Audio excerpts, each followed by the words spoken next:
పాడు చేసుకుంటున్నాం. ఇలా అయితే బ్రతకడం కష్టం.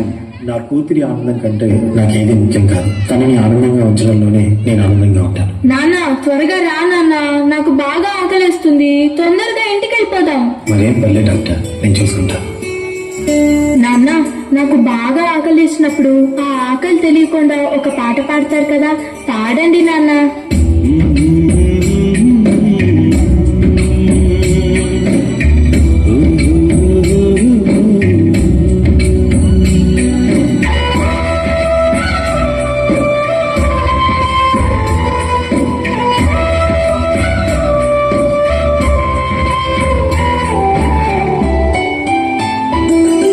గుమ్మడి గుమ్మడి ఆడిందంటే అమ్మాడి, డాడీ పుట్టిరిలో మురిసే కూచిపూడి.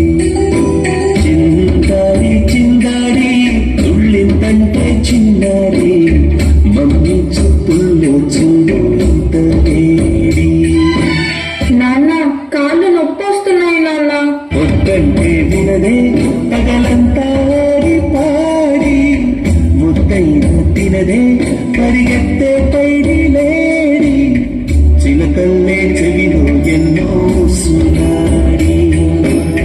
పడుకోదే పన్నెండైనా ఏం చెయ్యాలి? గుమ్మడి గుమ్మడి ఆడిందంటే అమ్మాడి, డాడీ కూతురిలో మురిసే కూచిపూడి. చంద్రయ్య చంద్రయ్య, ఎక్కడయ్యా నా అద్దె డబ్బులు? 6 నెలల నుండి అడుగుతున్నాను, ఈ రోజుకి ఇంకా ఇవ్వలేదు. ఇలా అయితే ఉండద్దయ్యా. నా ఇల్లు ఇప్పుడే ఈ క్షణమే ఖాళీ చేసి వెళ్ళిపోండి. అయ్యా కొంచెం చిన్నగా మాట్లాడండి అయ్యా. లోపల నా కూతురు నిద్రపోతుంది, విన్నదంటే బాధపడుతుంది. ఎలాగైనా 2 రోజులు మీ డబ్బులు కట్టేస్తానయ్యా. ఏంటి చిన్నగా మాట్లాడాలా? అద్దె కట్టడం చేత కాదు గానీ కూతురు ముందు పరువు కావాల్సి వచ్చిందా? రేపు కల్లా నా అద్దె డబ్బులు నాకు ఇవ్వకపోతే ఇంట్లో ఒక్క సామాను కూడా ఉండేవు. ఏమైంది నాన్న? ఏం లేదమ్మా, అదా పడుతున్నా. నేను మొత్తం విన్నాను నాన్న, నువ్వేం బాధపడకు నాన్న. నేను బాగా చదువుకొని ఒక మంచి ఉద్యోగం చేస్తాను. మనమే ఒక మంచి ఇల్లు కట్టుకొని ఆనందంగా ఉందాం. అప్పుడు ఎవరికి డబ్బులు ఇవ్వాల్సిన అవసరం లేదు కదా. నువ్వేం బాధపడకు నాన్న. ఎన్నెన్నో ఆశలతో పెంచానమ్మ గుండెల్లో,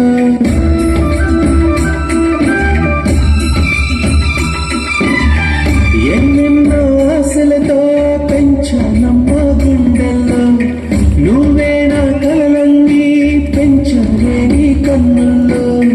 నా తల్లిని నువ్వు, నీ తండ్రిని నేను, ఎవరినెవరు లాలిస్తున్నారు. ఏమైంది నాన్న? డాన్స్ చెయ్యి, డాన్స్ చెయ్యి నాన్న. చిత్రంగా చూస్తుంటే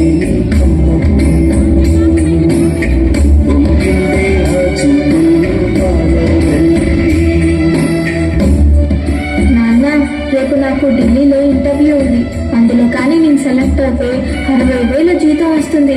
ఇక మన కష్టాలన్నీ తీరిపోతాయి, హ్యాపీగా బ్రతికేయచ్చు.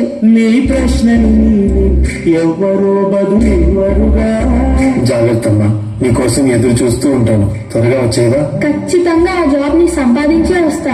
ఏ గాలో నిన్ను తరుముతుంటే వెళ్ళరిగా. మరి నేను వెళ్ళొస్తాను నాన్న, నువ్వు జాగ్రత్తగా ఉండు. ఆగాలో లేదు తెలియదంటే చెల్లదుగా. ఈ జాబ్ నాకు చాలా అవసరం. మా నాన్న నా కోసం ఎంతో కష్టపడ్డాడు. మా నాన్నని హ్యాపీగా ఉంచాలంటే ఈ జాబ్ నాకు రావాలి. బతుకంటే పడి చదువా, అనుకుంటే అది సులువా. నా బంగారు తల్లి, నేను పని చేయట్లేదు, డబ్బులకి ఇబ్బంది పడుతున్నా అని తాను జాబ్ చేస్తా అని ఇంటర్వ్యూకి వెళ్ళింది. సర్లే, నేను ఇంకా ఎన్ని రోజులు బ్రతుకుతానో కూడా తెలీదు. తనకి జాబ్ వస్తే తనే హ్యాపీగా ఉంటుంది. నా బాబుకి జాబ్ వస్తుంది, దేవుడు ఉన్నారు, జాబ్ ఖచ్చితంగా వస్తుంది. ఖచ్చితంగా.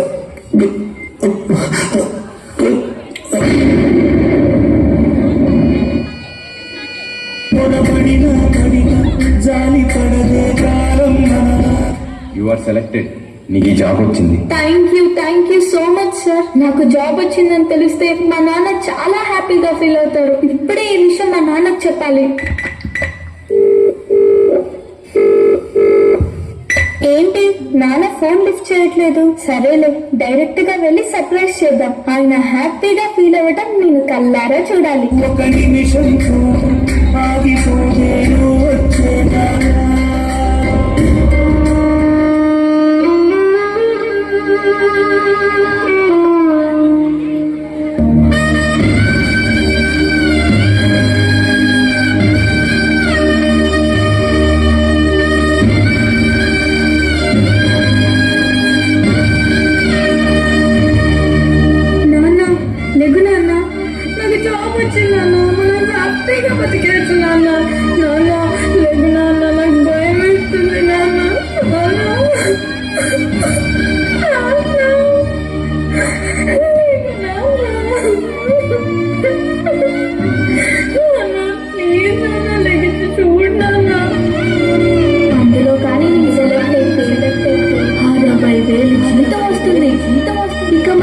కష్టాలన్నీ తీరిపోతాయి, హ్యాపీగా బ్రతికేయచ్చు. నాన్న లేదు నాన్న, నాతో డాన్స్ చేస్తావు కదా నాన్న, ఇప్పుడు కూడా చేద్దాం లేనా.